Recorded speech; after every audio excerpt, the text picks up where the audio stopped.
Welcome to our channel. ప్రస్తుతం AP ఎలక్షన్లలో పార్లమెంట్కి మరియు 175 అసెంబ్లీ నియోజకవర్గాలకి ఎలక్షన్లు జరిగిపోయినాయి. ఈ జరిగిపోయిన తర్వాత మనం ఈ వీడియో చేసుకుంటున్నాం.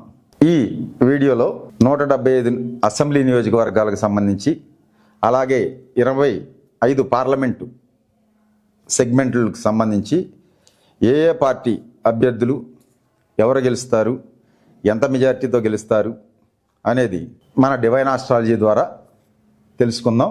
బాపట్ల పార్లమెంట్లో పోటీ పడేవారు టీడీపీ తెన్నేటి కృష్ణారెడ్డి, అలాగే వైసీపీ తరఫున నందిగం సురేష్. ఇక్కడ బాపట్ల పార్లమెంట్లో వైసీపీ అభ్యర్థి అయినటువంటి నందిగం సురేష్కే 11,000 ఓట్ల పైచిలకు మెజారిటీతో మళ్ళీ తిరిగి ఎంపీగా గెలుస్తారని తెలియజేయడం జరుగుతుంది.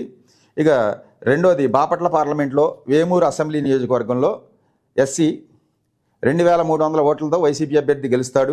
అలాగే రేపల్లె 6,000 ఓట్లతో కూటమి అభ్యర్థి గెలుస్తాడు. అలాగే బాపట్ల 8,000 ఓట్లతో వైసీపీ అభ్యర్థి గెలుస్తాడు. అలాగే పరుచూరు 1,500 ఓట్ల మెజారిటీతో వైసీపీ అభ్యర్థి గెలుస్తాడు. అలాగే అద్దంకి 6,000 ఓట్లతో కూటమి అభ్యర్థి గెలిచే అవకాశాలు ఉన్నాయి.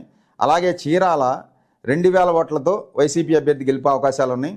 అలాగే సంతనూతనపాడు ఎస్సీ నియోజకవర్గంలో కూడా కూటమి అభ్యర్థి 3,000 ఓట్లతో గెలుపు అవకాశాలు పుష్కలంగా ఉన్నాయి. మొత్తానికి బాపట్ల పార్లమెంటు నందిగం సురేష్ గారు మళ్ళీ తిరిగి ఎన్నికయ్యే అవకాశాలే కనపడుతున్నాయి. మీకు నా డివైన్ ఆస్ట్రాలజీలో తెలియజేసేది ఏమిటంటే, 25 పార్లమెంట్లు స్థానాల్లో వైఎస్ఆర్ కాంగ్రెస్ పార్టీకి 20 పార్లమెంటు స్థానాలు గెలుస్తుంది. ఎన్డీఏ కూటమికి 5 పార్లమెంటు స్థానాలు గెలుస్తుంది. అలాగే 175 అసెంబ్లీ నియోజకవర్గాల్లో వైఎస్ఆర్ కాంగ్రెస్ పార్టీ 123 అసెంబ్లీ స్థానాలు గెలుస్తుంది.